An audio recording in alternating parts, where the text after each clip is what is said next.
Suscríbete a nuestro canal TVC Play y activa las notificaciones.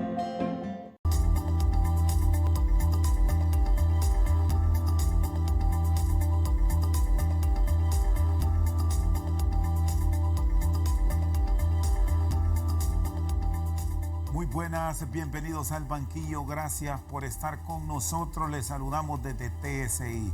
Hoy vamos a revisar la situación que vive la institucionalidad, el tema de la narcoactividad, la violencia criminal, la corrupción en nuestro país. Nos acompaña la directora del Observatorio de la Violencia de la Universidad Nacional Autónoma de Honduras, Migdonia Yestas. Qué gusto saludarla. Bueno, y en principio lo que ha causado revuelo en las últimas horas en el país, desde la óptica del observatorio y usted como estudiosa de estos temas, ¿cómo valora la reacción de la institucionalidad de Honduras ante estos últimos señalamientos que vienen desde los Estados Unidos? Buenas noches, Migdonia. Buenas noches. Se vuelve un problema en un país que siempre se ha catalogado como un narcoestado, que en este momento el presidente de la República esté en la picota pública, que vinculándose en estas actividades de corrupción, y que las instituciones en el país no hagan nada, también da mucho que desear, porque no solo somos un país que utiliza los fondos del Estado para pecunio personal o a la corrupción, sino que además que se vincula con actividades delictivas. Y hay que ver, ya por esa vinculación con actividades delictivas de narcotráfico y de corrupción, se depuró la Policía Nacional. Y entonces, ¿qué es lo que se espera para los políticos que están vinculados? Y no es que hay muchos que están ya rendiendo cuentas en Estados Unidos y hay muchos que en este país son presuntos, pero como nunca se les investiga, siempre va a ser lo mismo. Lo cierto es que deben demostrar y dar una explicación coherente a la nación que les votó para que fueran presidentes o diputados, que no tienen algún vínculo. Y no es contrarrestando esto hemos hecho, porque como decían nuestros padres, a veces con una mano hacemos una cosa y con la otra hacemos otra. Y ahí es donde está el problema, porque da el juicio a la duda. Y los fiscales de Nueva York no van a decir algo sin no tener el conocimiento de causa que corresponde. Por eso es que es importante que los políticos entiendan que no se les da un cheque en blanco para hacer con él, comprar la hacienda, regalar el dinero, sino que deben ser transparentes en el uso de los recursos, pero en las actuaciones. La ética en la política y en la administración pública es un tema importante y sine qua non, o sea, sin reservas deben hacerlo. ¿Hacia dónde va el país? ¿Cómo se debe actuar para retomar la credibilidad a nivel de nación y del mundo?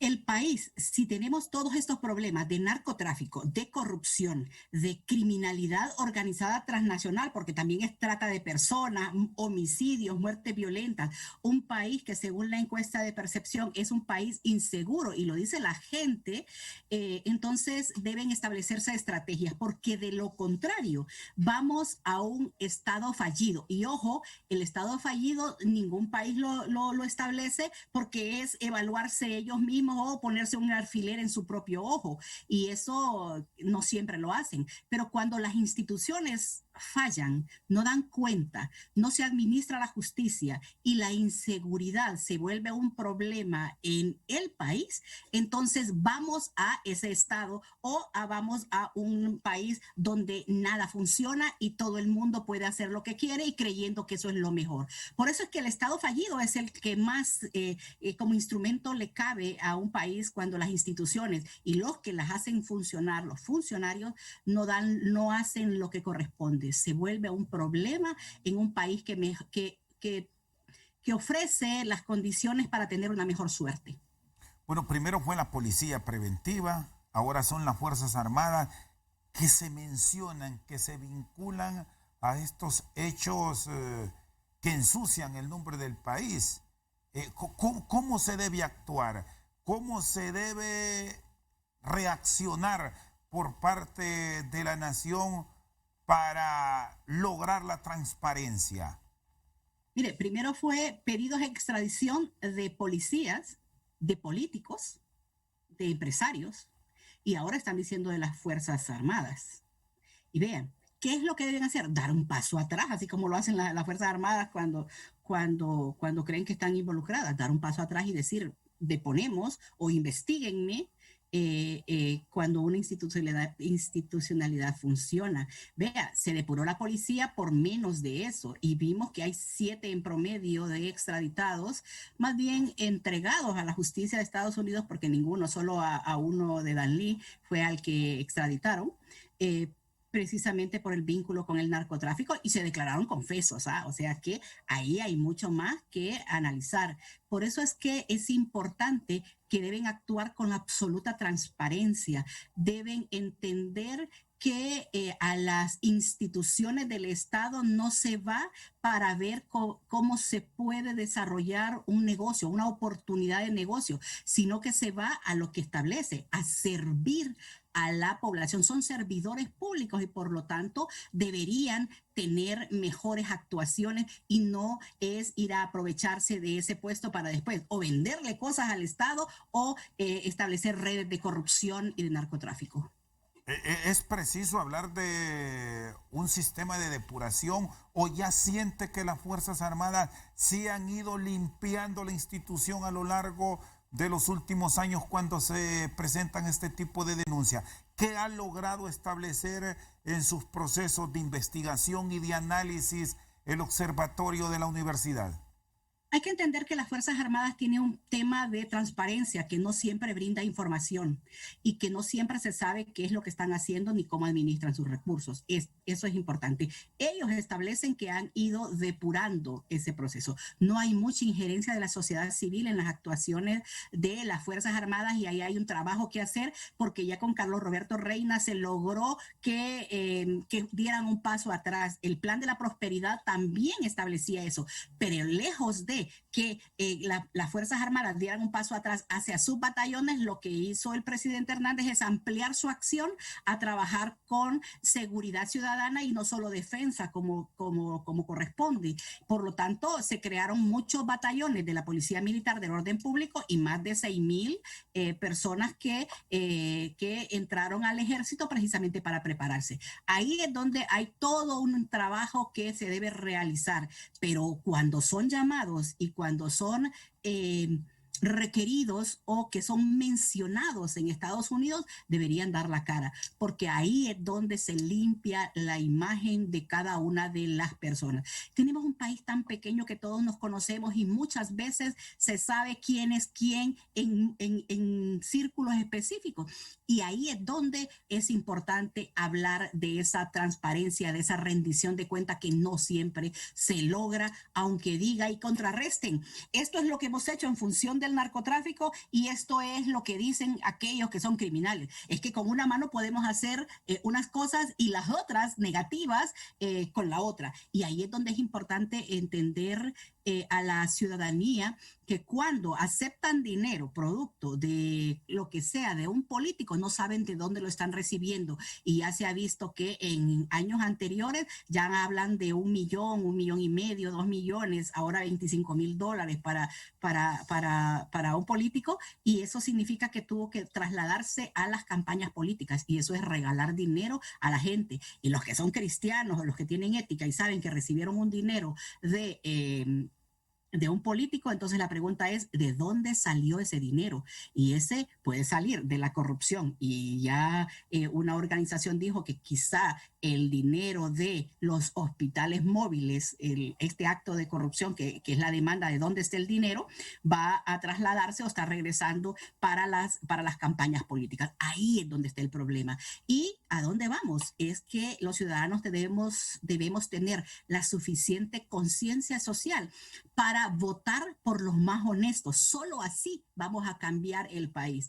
Porque vean, votaron por diputados que estaban vinculados en actos de corrupción y de narcotráfico y ya están señalados y enjuiciados en Estados Unidos y votaron por ellos. Entonces, cada uno le va a tocar analizar quiénes son las personas más probas o más honestas, menos ladronas en el país para poder definir por esta voto y por esta no voto. Bueno, el Estado, el gobierno, para ser puntuales, ha reaccionado y dice que estos señalamientos vienen de personas que buscan revancha porque se les combatió, se les atacó por parte de la institucionalidad por sus vínculos con la narcoactividad y que por eso se desprenden estos señalamientos hoy desde los Estados Unidos, Migdonia.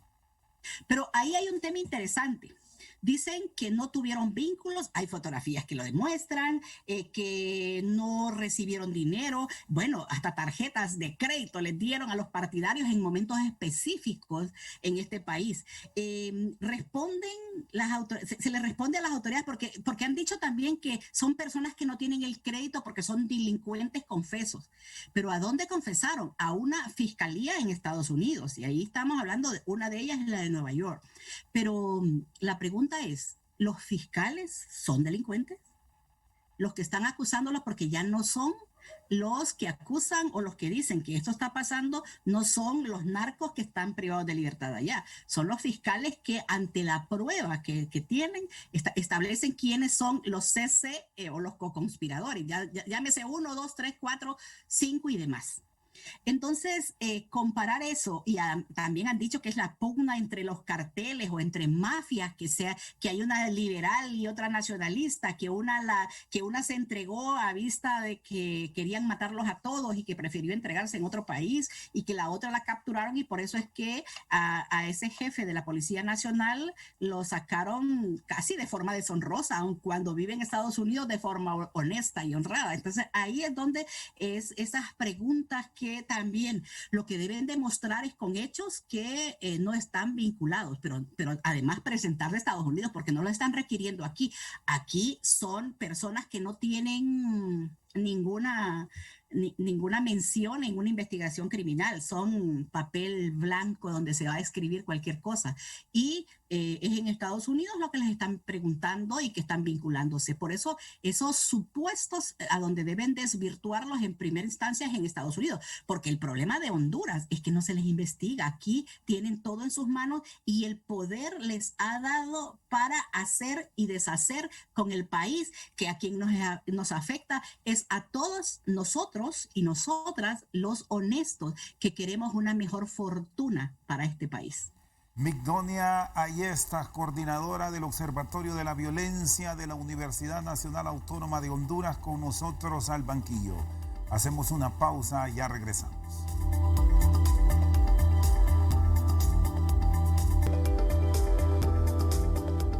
Seguimos al banquillo, está con nosotros la coordinadora del Observatorio de la Violencia de la Universidad Nacional Autónoma de Honduras. Viene en los próximos días un cambio de gobierno en los Estados Unidos. Advierte cambios en las políticas de seguridad, de combate a la corrupción, a la narcoactividad en la región, con la llegada del presidente Biden y con el control demócrata de la Cámara Alta y la Cámara Baja. Migdonia. Creo que va a ser un gobierno más humano, más pensado para la gente, más consecuente con las problemáticas que hay en el país y más coherente. La ventaja de que tenemos a Biden como presidente en los Estados Unidos es que tiene el conocimiento de cómo se gobierna un país, ya siendo vicepresidente y siendo gobernador por mucho tiempo. Entonces ha tenido toda la experiencia que se requiere para un país como el de Estados Unidos. Obviamente los demócratas son más progresistas, y ahí es todo un debate, pero tienen más en el centro de la atención la persona humana, y eso va a ser importante para el país. De hecho, ya han dicho que se va a trabajar mucho con estos países y va a haber un replanteamiento en eso. Obviamente vamos a ver que el tema del narcotráfico va a ser también toda una estrategia. Ya la senadora Norma Torres, que hemos estado en varias reuniones con ella analizando la problemática en Honduras y también en Estados Unidos, ha hablado sobre que hay que ponerle rostro y nombre a los que se vinculan con las actividades del narcotráfico, y para mí eso sí va a ser muy importante.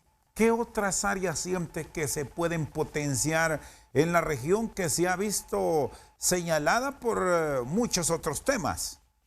Bueno, el tema de migración va a ser otro tema importante. Hay que ver cuál va a ser la estrategia del tema de migración y el tema económico. Va a venir mucha ayuda. Obviamente, con la transparencia y la rendición de cuentas que se requiere de esa ayuda, porque ya han dicho que muchas veces esa ayuda se utiliza para actividades ilícitas o que propician la corrupción. Hay muchos temas que serían interesantes ver, pero también espero, y no asumo, espero que también pongan mucho ojo en los temas de democracia. Hay institutos en este país que son demócratas y que están trabajando en los temas precisamente para que se pueda evidenciar la situación que se vive de cara a comicios electorales de elecciones primarias y después elecciones generales. Es decir, aquí vamos a dar un vuelco de tuercas, por eso es que es importante que depuremos a los políticos también, para que sepamos quiénes son las personas que sean las más honestas, las que están más al servicio de la población en vez de al servicio de sus haciendas particulares. ¿Y cuál debe ser el papel de la sociedad en ese proceso de depuración? ¿Cómo se debe trabajar para que acudan a las urnas? Porque muchas veces se reclama y cuando vemos los resultados sigue ese reclamo, y si observamos la realidad, los niveles de abstencionismo son marcados proceso con proceso, Migdonia. Mire, creo que dos cosas es importante. La ciudadanía tiene que demandarle al Estado porque son recursos de la población, en principio. Y la demanda ciudadana sobre mejorar el país, la transparencia, la corrupción y que nos demuestren, en principio, dónde está el dinero, ¿no? ¿Qué lo hicieron? Segundo, quiénes son los políticos que van y que se están lanzando a las actividades políticas. Que no sean los que dicen que usan el dinero de su cuenta personal para administrar alcaldías municipales o administrar el mismo Estado, las instituciones del Estado, sino que sean personas que sepan de administración pública, que sepan de presupuestos del Estado y que sepan administrarlos correctamente. Pero el papel de la ciudadanía es decirle a la gente, hacerle conciencia a la gente de, en principio, que vote y que vote con conocimiento de causa de por quién está votando, porque al final, aun cuando solo le hayan votado el 32% de la población al que se gana como presidente, porque no han habido mejoras al respecto, entonces al final nos gobierna a todos, y ahí es donde es importante el conocimiento informado de quiénes son por departamento los diputados, los municipios, los alcaldes y los regidores por los que estamos votando. Va a ser importante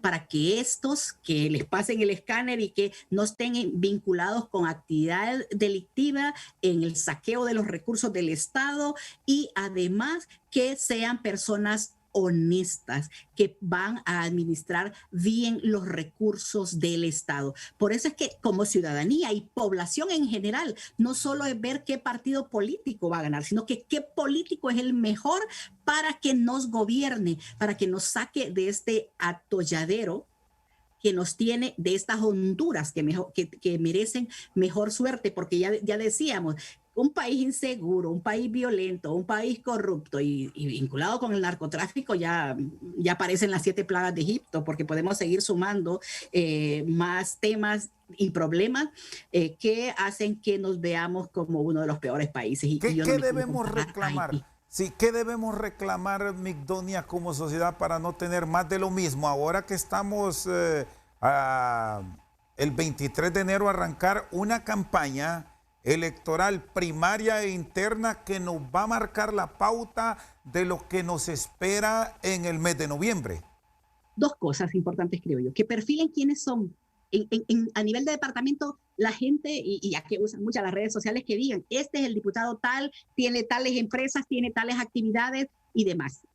Pero además, que también nos digan de dónde sacan y usan los recursos en su campaña política, para que evitemos que usen las del Estado y que no usen los recursos del Estado para andar regalando bolsas solidarias o medicamentos o dinero a la gente. Ahí es donde son dos temas importantes, que son, porque así vamos a conocer quién es el diputado X o quién es el alcalde X por el que queremos votar. Sabiendo quiénes son y cuáles son sus actuaciones en su vida privada y en su vida pública, va a ser importante. Y percibe que habrá confianza en los entes políticos, en las mismas Fuerzas Armadas que son garantes de la alternabilidad, en los entes de seguridad, en la protección, para que el ciudadano al final de cuentas vaya libre a las urnas y vote por el que desee, si quiere que siga el mismo que ya lo representó o quiere un cambio, pero que no se le coarte. Ahí es donde va a tener mucho que decir la nueva institucionalidad que se ha creado en función de estos procesos electorales. La gente no confía ni en las instituciones del Estado, ni en las instituciones de administración de justicia, seguridad y justicia de este país. Y prueba de ello es que en la última encuesta de percepción de inseguridad y victimización, que también vemos el tema de confianza en las instituciones, aplazaron a todas estas instituciones, todas las de seguridad y justicia, incluyendo la Presidencia de la República, el Congreso Nacional y la Corte Suprema de Justicia, el Ministerio Público, la Policía Militar del Orden Público, las Fuerzas Armadas y la Policía Nacional, quedaron con menos del 32% en porcentaje de confianza. Es decir, si esperamos que las instituciones tengan un 60% de aprobación, hace falta mucho trabajo para que la gente confíe. Y cuando la gente no confía es por inactividad o porque cree que está vinculada con actividades ilícitas o porque no da la respuesta que se espera ante problemas esenciales como violencia, corrupción, narcotráfico, que son de los que más les afectan a nivel de barrio o municipio, porque establecen que es un país inseguro. El 89.9% dice que es un país inseguro y que va a estar así el siguiente año, que es este año. Seguimos pensando que es un país inseguro. Y ahí no es una opinión, es ya un dato probado que el Observatorio de la Violencia ha establecido en una encuesta que se aplicó a 3,000 personas. Este año vamos a volver a aplicar la encuesta con varios donantes. NDI nos ha apoyado, el Instituto Nacional Demócrata de Estados Unidos nos ha ayudado en los últimos años a aplicar estas encuestas porque lo que nos ve es la corrupción, el narcotráfico, todos estos problemas que afectan al país y con conocimiento científico nos permiten decir esto está. A pesar de la baja en los homicidios, la inseguridad sigue siendo un problema en el país. Y el principal problema es que no hay empleo, que hay un problema de desempleo en el país y que por eso es que la gente migra. Y cuando solo le damos empleos a determinadas personas de un partido político o pedimos la constancia del partido para darle a los médicos, para darles a las enfermeras o los microbiólogos que en este problema de pandemia están haciendo huelgas porque no les pagan o porque no los contratan, entonces ¿cuál es ese estadista de país, de gobernante que tenemos en este país? No nos cambió la pandemia. No, mire, la actitud, el comportamiento, así como tenemos un comportamiento violento, así tenemos un comportamiento centralizando el poder que cree que lo que nosotros decimos o lo que dicen y hacen es lo mejor. Y ahí es donde se vuelve un problema porque no les da chance para escuchar la diferencia a los otros que opinan diferente y que tienen algo que decir en este país, porque nos acostumbraron a decir, ¿estás conmigo o contra mí? Y ese pensamiento dicotómico es lo que afecta, porque no hay claroscuros y entonces son ellos y los otros, y no quiero decir nosotros, pero así nos han puesto, que no queremos al país y eso es imposible, ¿no? El mejor amor que le podemos dar a este país es haciendo lo mejor y siendo los más honestos posibles para decir las cosas como son, aunque realmente no le guste. Está con nosotros al banquillo la coordinadora del Observatorio de la Violencia de la Universidad Nacional Autónoma de Honduras, Migdonia Yestas. Una pausa y ya regresamos.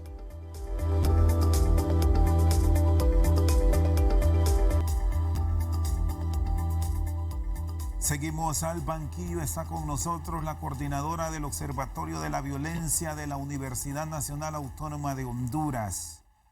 Migdonia, hemos tenido un inicio de año con muchos hechos violentos y llama la atención este nuevo comportamiento delictivo con rótulos poco comunes en las víctimas mortales. Por extorsionador.com te pasó esto. Ha sido muy común observar en los últimos hechos delictivos que registramos en el país a nivel de Tegucigalpa y San Pedro Sula. ¿Acaso estamos ante una nueva modalidad entre las bandas o estaremos hablando de grupos que se están tomando justicia por su propia mano? Yo estimo que hay dos cosas ahí importantes. Las bandas siempre, cuando hay control del territorio, pelea por el tráfico de drogas, armas y el microtráfico, intentan desestabilizar al bando contrario o matar a las personas. Pero esta modalidad de colocarles un rótulo en los cuerpos de una persona es una modalidad que no la hemos visto como estamos viéndola este año, que en promedio 5 o 7 van en este año. Y ahí se vuelve un problema porque cuando las instituciones del Estado no desarrollan más de lo que han hecho, porque sin menoscabar que han realizado actividades, sobre todo en el tema de la extorsión, evidencia que estos grupos criminales están o personas se están tomando la justicia por mano propia. Y ahí es donde es el problema. Cuando las personas hacen eso es precisamente porque están denotando la incapacidad de las instituciones o están cansados de pagar 1, 2, 3 extorsiones. Y ahí es donde hay que ponerle mucha atención. Hoy en la mañana, en la primera reunión con el equipo de trabajo del observatorio, decíamos, este es un delito de alto impacto que tenemos que avanzar a desarrollar investigación. Y hacemos cuántos se han visto los años anteriores, porque los hemos visto es por violador, por extorsionador, por ladrón, es decir, hay rótulos que escriben, pero que en este año ya establezca que por extorsionadores, entonces también es el hartazgo, el cansancio de los empresarios, de las personas que ya están viendo esta problemática. No se descarta que sean grupos que están de extinción o de quitarle la vida a estas personas, pero que también es necesario que el Estado diga qué es lo que está pasando, porque lo otro es que si es un grupo del Estado que está haciendo esto en función de todos los delitos y rosarios que tienen las personas, como lo dicen ellos.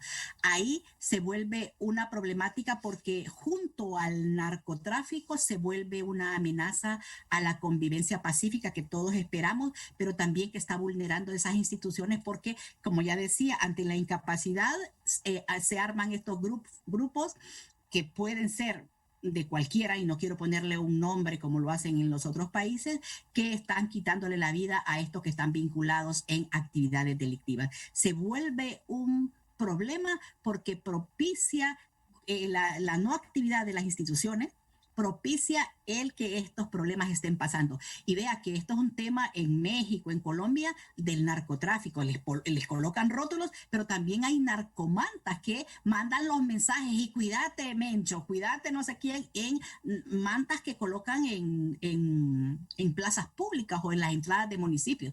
Aquí solo hemos visto una que fue en el puente de San Pedro Sula. Felizmente no se notaba mucho porque aquí no hay tantos lugares tan altos para colocarlas, pero son esos fenómenos que hay que irle dando seguimiento porque se vuelven un problema, además de todas las muertes violentas y que causan el miedo de la población. Y eso es básicamente mensaje a los que están vinculados a las actividades delictivas, mensaje a los contrarios, pero mensaje a las instituciones y miedo a la población, que lo que hace es encerrarse. Una especie de limpieza a nivel de las dos ciudades más pobladas del país, porque ha ocurrido Tegucigalpa y San Pedro Sula.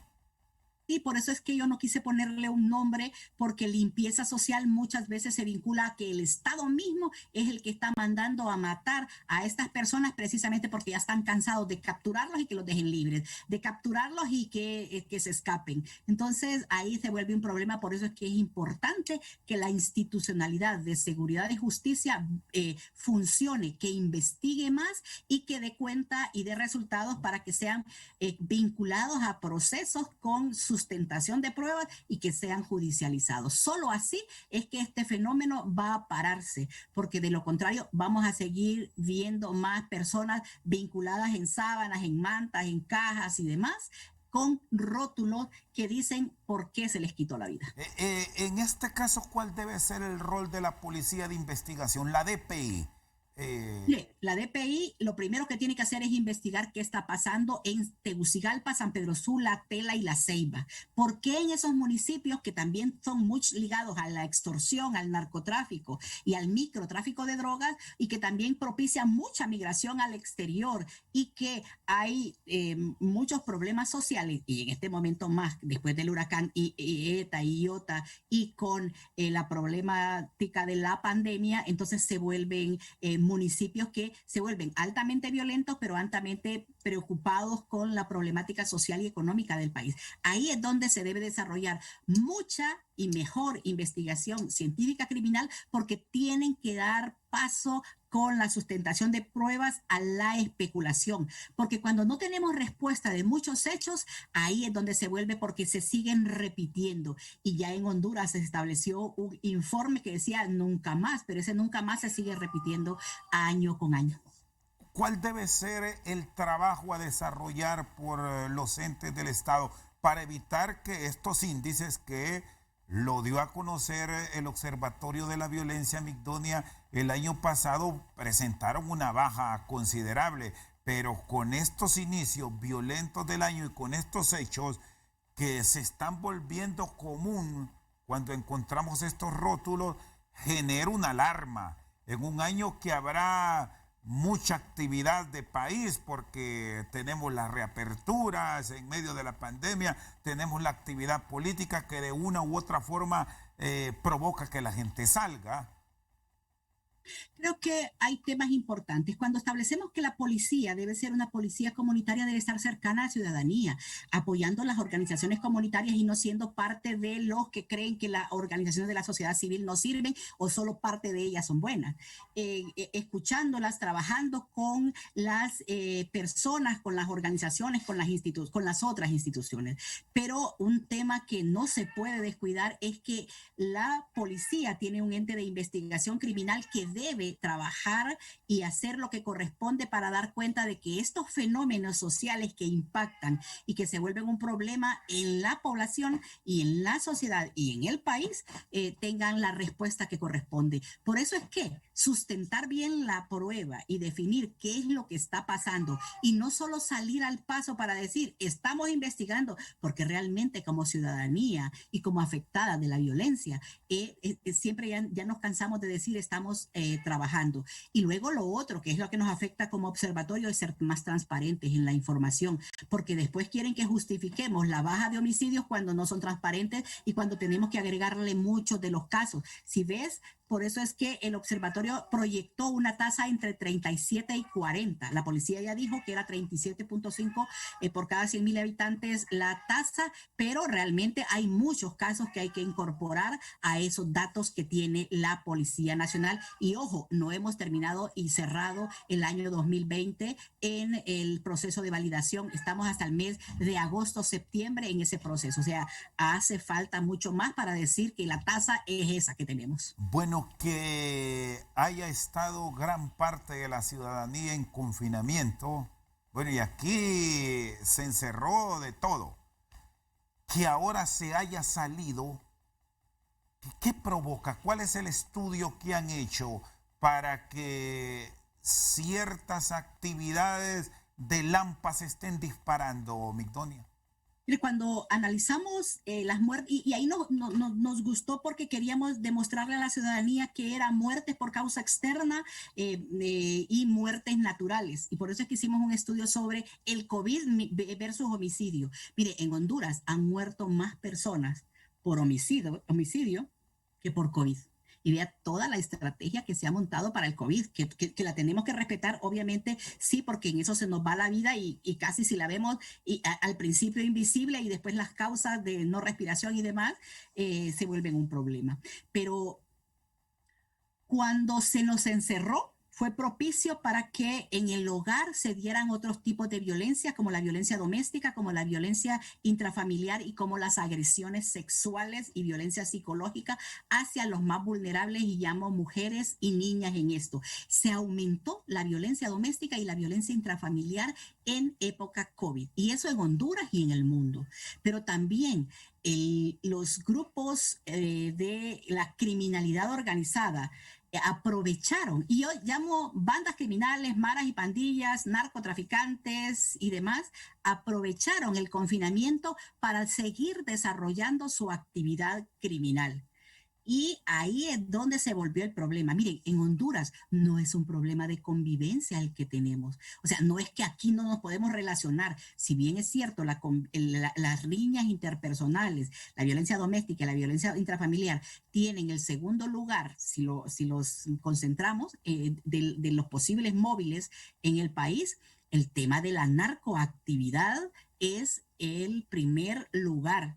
Es decir, aquí tenemos un problema de que las maras y las pandillas, las bandas criminales, el narcotráfico hacen lo que quieren. Y si bien es cierto, tiene que trabajar mucho más las instituciones, y ahí las Fuerzas Armadas, porque tienen la Policía Militar del Orden Público, pero también la Policía Nacional, los grupos de inteligencia, porque hay varios, y no solo en las Fuerzas Armadas y en la Policía Nacional, que deben desarrollar lo que corresponde para que desalentar y sobre todo reducir y poner a la orden de los juzgados, porque no se vale que solo en las cortes de Estados Unidos nos digan quiénes son los narcotraficantes y los de gran escala en este país, porque a los chiquitos, a los que encuentran con una libra, marihuana y demás, esos son los que están privados de libertad, pero los que realmente han vivido y viven súper bien y en las mejores colonias de este país, a esos no se les investiga. Ninguno de los extraditados han tenido causas, y los únicos que han tenido causa está privado aquí en Honduras, que es el que están pidiendo también en extradición, pero no lo mandan porque ya creo que ya tiene 12 años de sentencia en este país. Así que ahí es donde debe funcionar la institucionalidad. ¿Para qué? Para no decir que este es una institución que no funciona, porque cuando decimos eso, nos enfrentamos a esa amenaza de la convivencia, pero cuando unas instituciones no funcionan, también dan pie para que haya mucha corrupción, porque no se les va a investigar y no se les va a encauzar, y por lo tanto solo van a manchar su nombre, pero se quedan muy ricos viviendo en sus casitas porque les dan casa por cárcel. Está con nosotros Migdonia Ayestas. Vamos a una pausa, ya regresamos.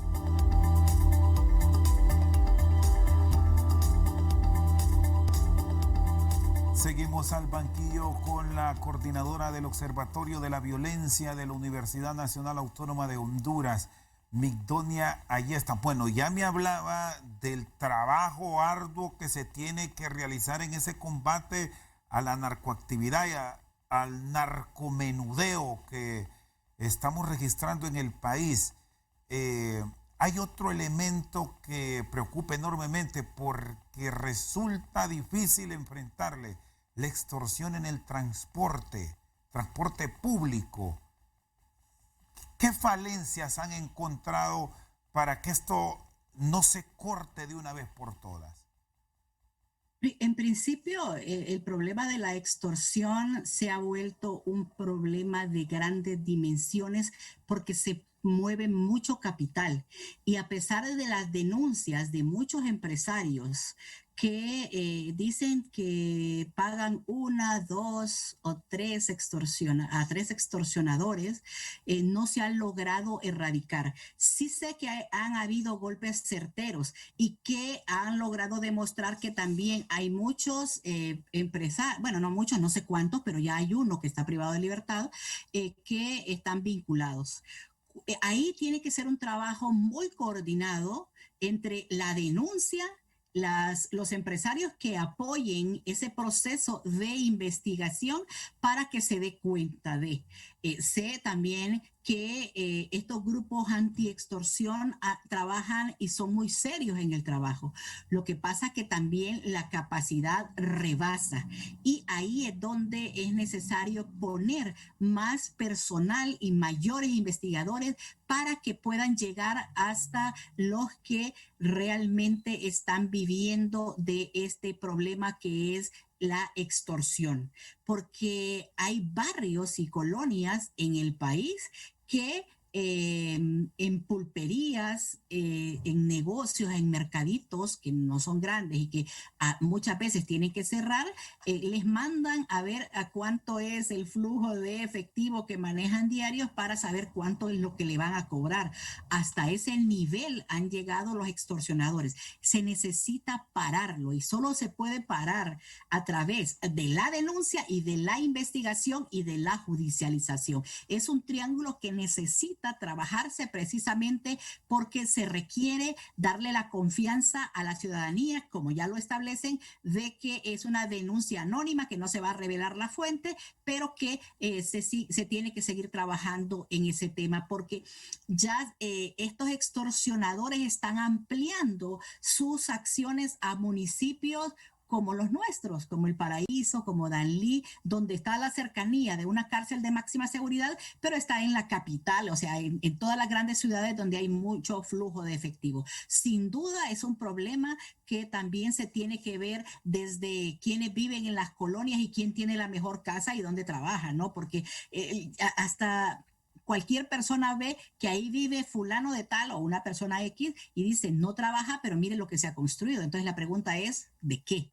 Entonces es del lavado de activos, de la extorsión o del narcotráfico. ¿De dónde está sacando el dinero?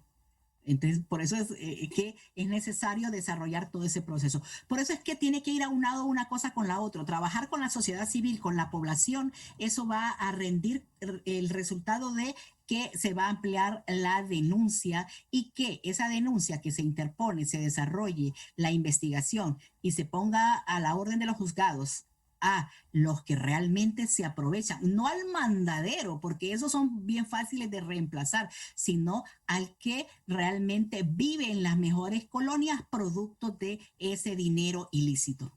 Ahora, usted me habla que hay una fuerza que se ha integrado, que ha hecho un trabajo bueno en este tema de la extorsión, pero ¿cómo hacer conciencia en la ciudadanía para que denuncie?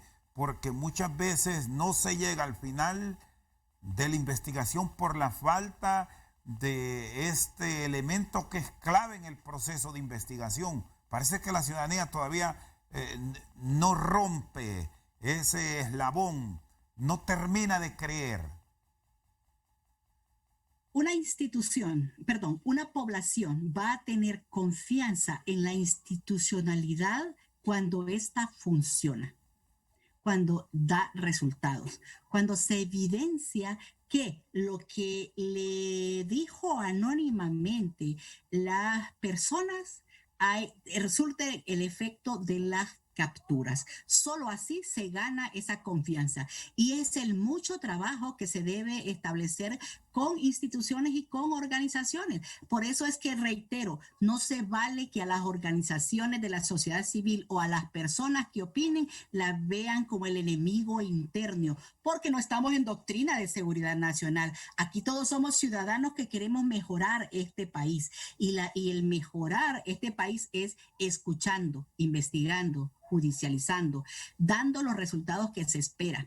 Pero cuando vemos casos como, por ejemplo, el del Seguro Social, el caso de la primera dama, el caso de de los hospitales, todos esos casos que el CNA ha evidenciado y al final se quedan en nada y creer que no tenemos memoria histórica como ciudadanía, eso hay que trabajarlo en las universidades, en las escuelas, para que no se nos olvide ni los corruptos, ni los corruptores, ni lo que se robaron, para que después podamos como ciudadanía establecer acciones para que estas personas no vuelvan a hacer lo que han hecho por tiempo indefinido, que es robarle al pueblo, porque cuando le roban a las instituciones, cuando corrompen y cuando vinculan con actividades, lo que están haciendo es robándole al pueblo hondureño, que es tan pobre que en este momento no creo que tenga $1 diario para poder vivir, porque con lo que nos deja la pandemia y los huracanes, estamos peor que nunca. ¿Se cree más ahora que antes cuando arrancaron el proceso de denuncia en la policía? Se cree más. La policía ha ido recobrando con ese esfuerzo. Pero si yo lo analizo con datos objetivos de la encuesta de percepción, creen más en la policía militar, en Fusina, que ahí están integrados todos, que en la institución por sí misma, que en la policía. La Policía Nacional queda en el lugar intermedio, pero queda más abajo el Ministerio Público, la Corte Suprema de Justicia, y en el último lugar queda el Congreso Nacional, y en el antepenúltimo el presidente de la República. Es en los que menos confía la ciudadanía, vean. Y ellos son los que hacen leyes y los que administran al final la seguridad y la justicia en este país. Y ahí es donde se vuelve un problema grave en este país. Muy bien, gracias, Migdonia, muy amable. No, gracias a usted por invitarme, Chendo. Espero que la conciencia, el compromiso como ciudadanía y sobre todo el comportamiento no violento y corrupto vaya cambiando por nuestros hijos, por nuestros nietos, que esperamos verlos en un mejor país.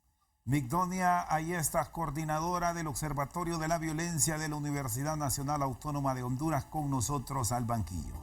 Por su sintonía, muchas gracias.